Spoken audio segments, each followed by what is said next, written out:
Welcome to this predicted paper from onmaths. This paper represents the best guess for the upcoming exams. Please use this paper in addition to your other revision. You can complete a unique version of this paper by going to our onmaths site. Onmaths is full of free content to help you prepare for your exams, such as topic-based papers, demon questions and mini mocks. If you like what we do, please consider subscribing. For us to create the smallest number, we need to pick the smallest digits at the start of the number. So the smallest digit is 3, then the next smallest digit is 4, next smallest digit is 5, then the next smallest digit is 8. But it wants it to be an odd number, and this is an even number. So we have to move that 8 forward 1 and have that 5 at the end. So the smallest odd number is 3,485. Whenever you have this situation where you've got two lines intersecting or hitting each other, the two angles that are created either side of the line are always going to be equal. And we call these vertically opposite angles. So A is going to equal 120 degrees. You'll normally also need to write down the fact that they are vertically opposite angles.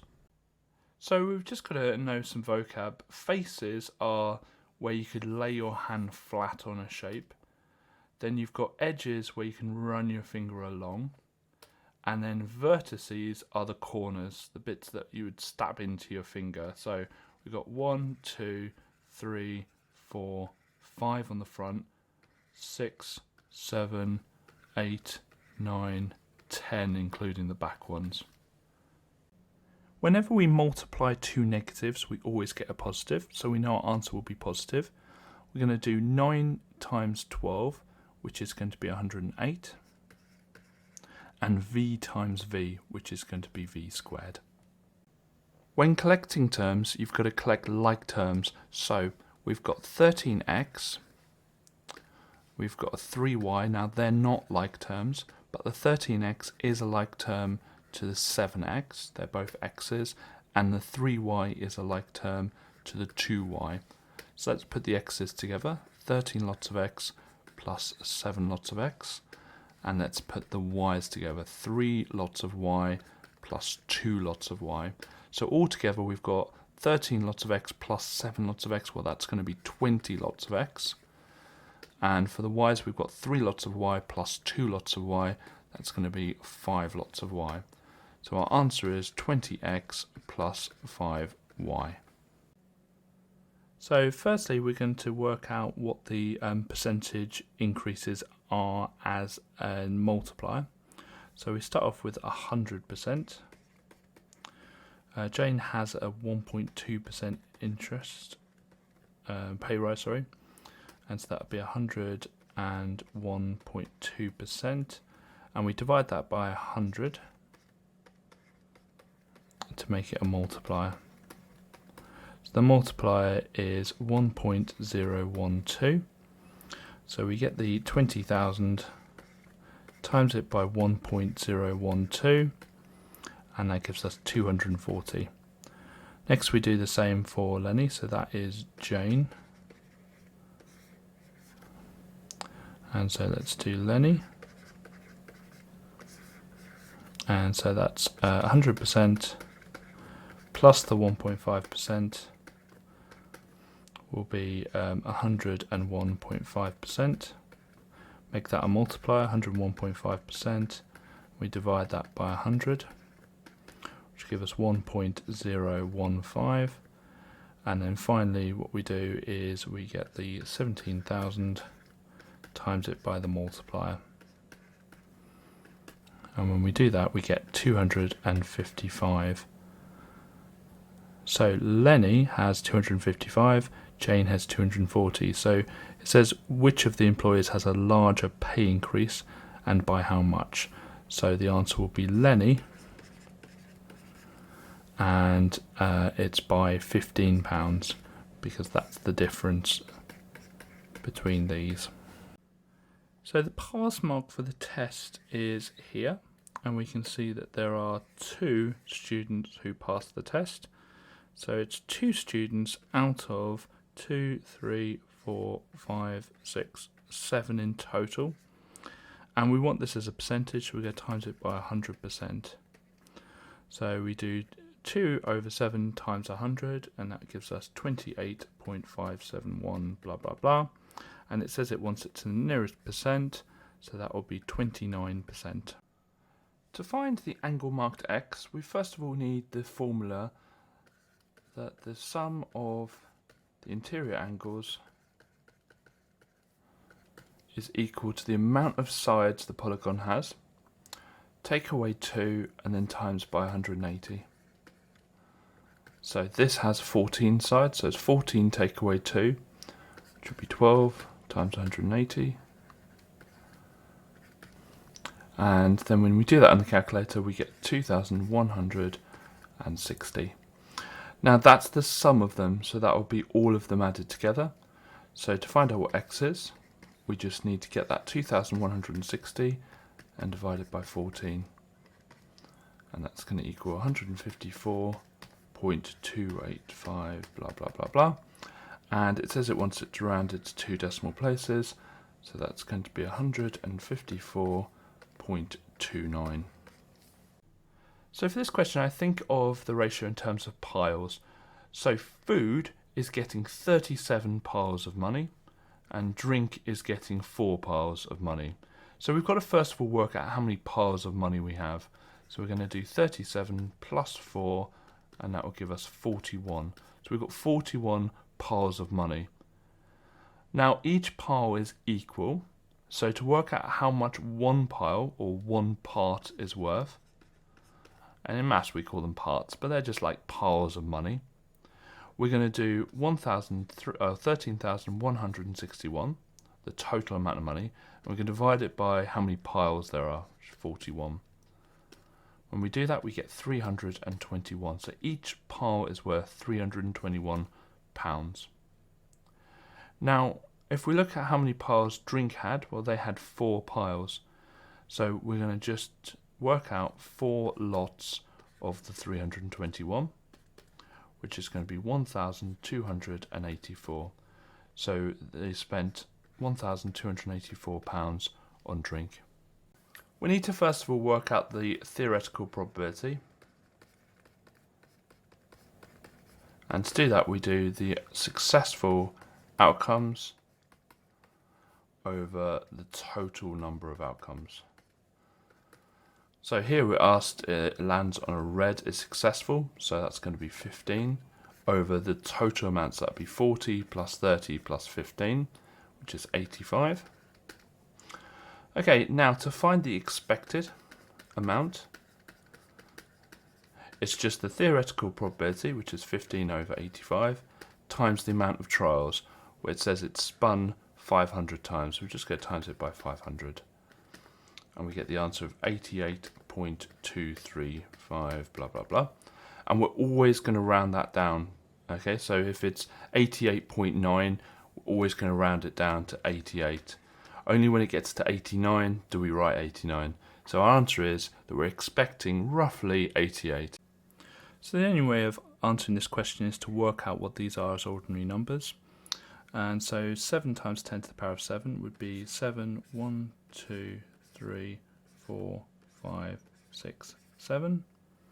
And 9 times 10 to the power of 4 would be 90,000. So that would be 9, 0, 0, 0, 0. And so we're just subtracting them like that. And so we'll get 6, 9, 9, 1, 0, 0, 0, 0. And obviously if this is on the calculator paper, just type it into your calculator. There are no tricks here. You can't do anything with the 7 and the 9. You're not subtracting powers or anything. You're just literally typing in what it says. And there's a button on the calculator like that that you will need to use. So if you don't know what that is, ask your teacher or ask someone to help you out with that. There's an awful lot going on in this question. Whenever there's an awful lot going on, it's always best to draw a diagram. So we're going to start off at Chilton, which is a C. Then we go to Bolko, that's where we're going. And we go through Devley on the way. So we'll do D there. Distance from Cheltenham to Devley is 34 miles. Distance from Devley to Bovlow is 16 miles. So I'm just reading through the question, adding it to my diagram. David leaves Cheltenham at 9 o'clock. He drives from Cheltenham to Devley an average speed of 68 miles per hour. And what speed does David travel between Devley and Bolcoe to arrive at 9:45? So the whole duration of this, the whole thing needs to be 45 minutes or 0.75 hours.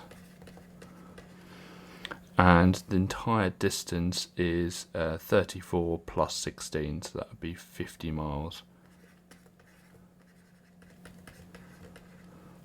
Okay, now having a look at this, we need to find out what time David was at Devley.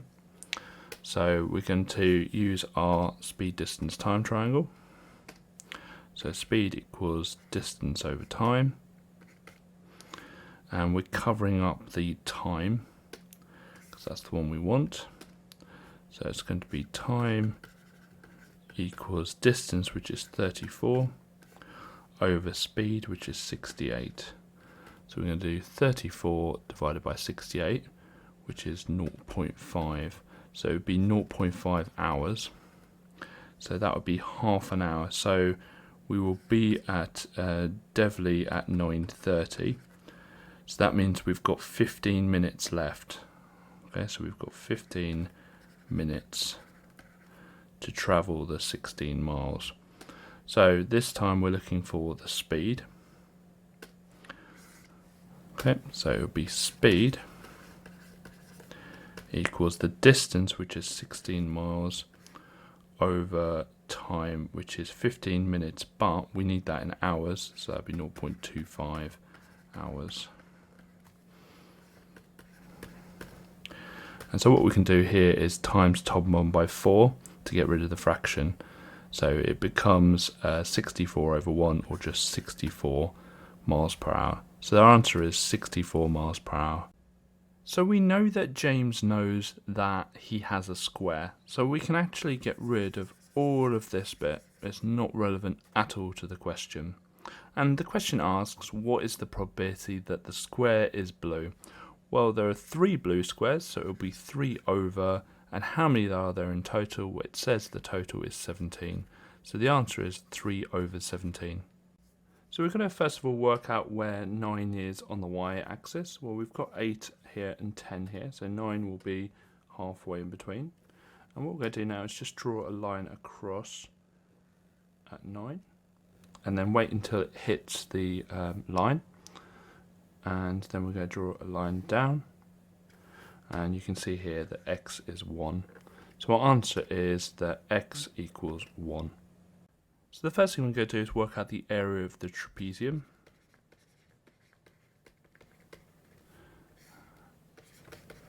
And the formula for that is half brackets a plus b times h. Now a and b have to be the parallel sides. So here we've got the 2 parallel sides here, which just pick a different colour, here and here. So that is a and b. And then the h is the perpendicular distance between them. So perpendicular means it hits it at right angles, so that's what we've got here. So the area would be half times a, which is 28, plus b, which is 14, times the height, which is 14. And so that would be 294. Next we'll do the circle. Now it doesn't look like we've got anything for the circle, but actually the height here is actually the height of the circle as well. So the height of the circle is the same as the diameter. So the diameter of the circle is 14. Therefore the radius would be half of that, which is 7. And the area of a circle is pi times the radius squared.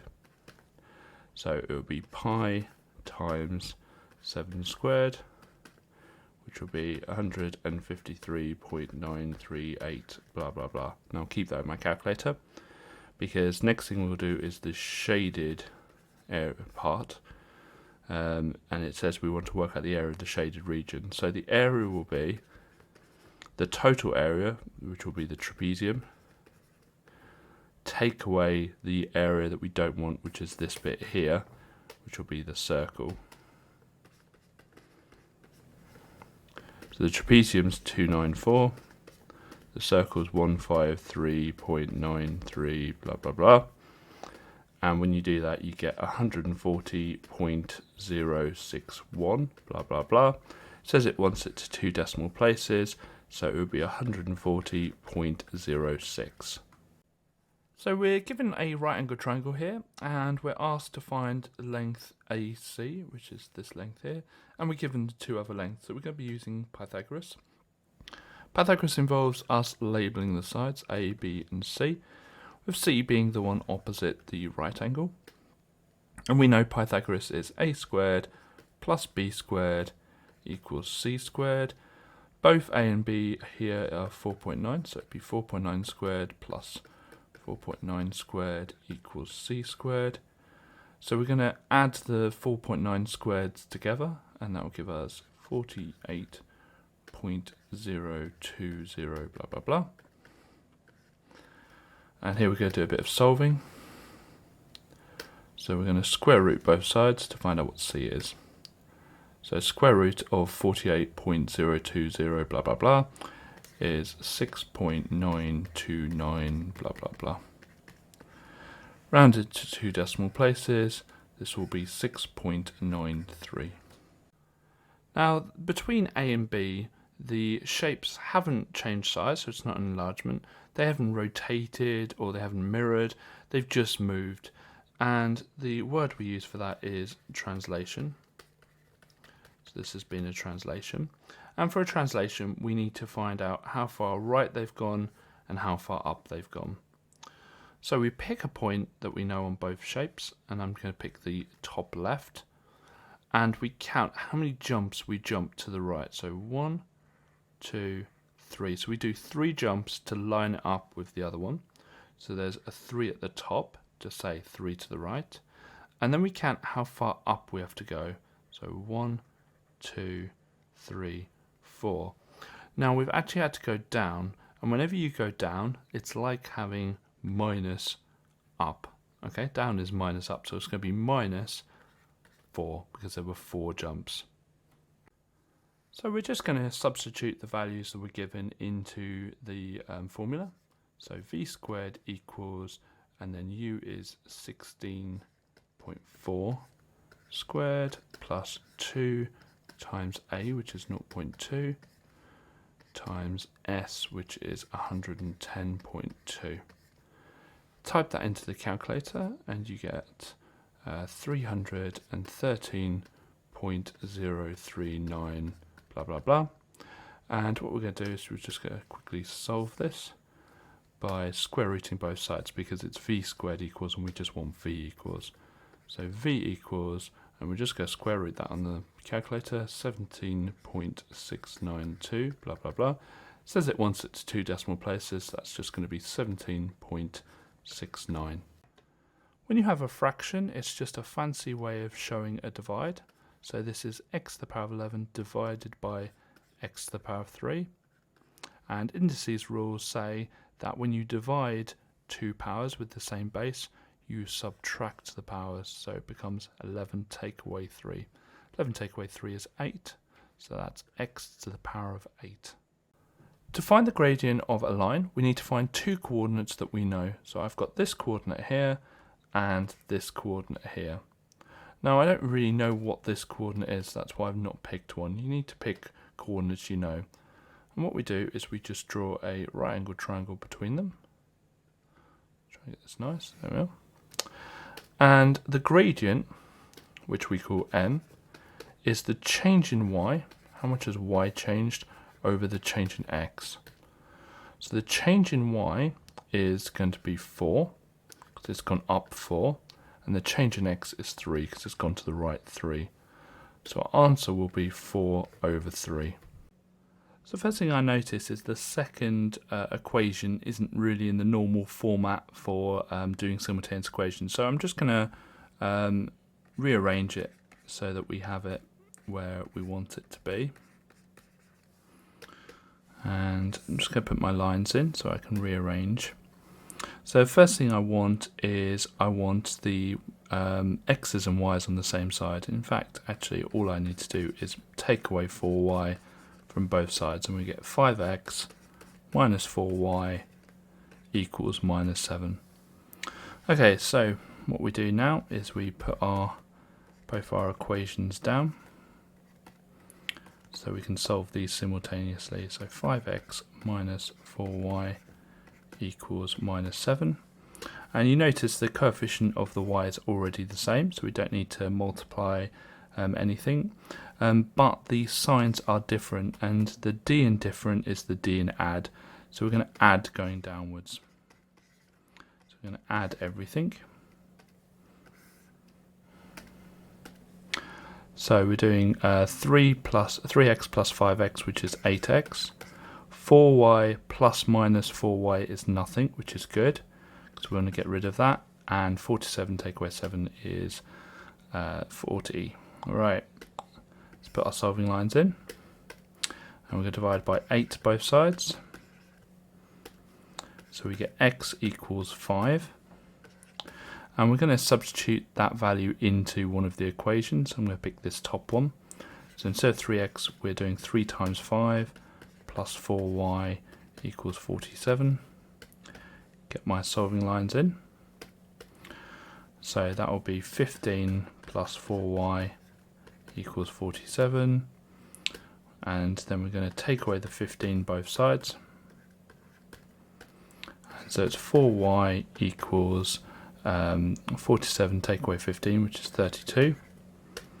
Divide by 4 both sides, and we get y equals 8. Now we can check that using this equation here. So 5 times 5 is 25, take away 4 times 8, which is 32, is minus 7. So we know we've got it right. To find the resultant vector, we just get the two vectors and we add the tops and add the bottoms. And it's a plus minus 13, so it's 9 take away 13. When we do that, we get 13 at the top and minus 4 at the bottom. The arc is a section of the circumference, and I'll show it on the diagram here. This is the arc. And to find the length of the arc, we use a simple formula, and I'm just going to explain what the formula does. So the arc length is equal to the fraction of the circle that you've got, and we times that by the circumference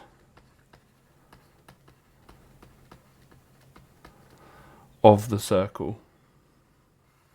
Now to find the fraction of the circle we've got, we work out the angle of the sector and we divide it by 360 because there are 360 degrees in a full circle. Times that by the circumference, and circumference is just going to be pi times the diameter.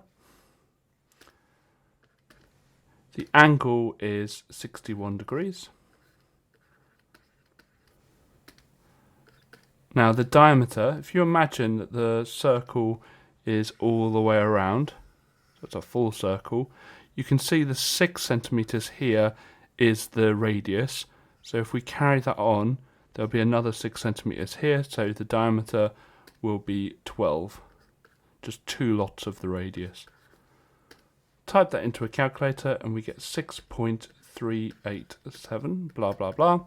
And it says it wants it to 2 decimal places, so when we round that it comes to 6.39.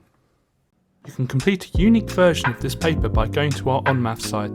Onmaths is full of free content to help you prepare for your exams, such as topic-based papers, demon questions and mini mocks.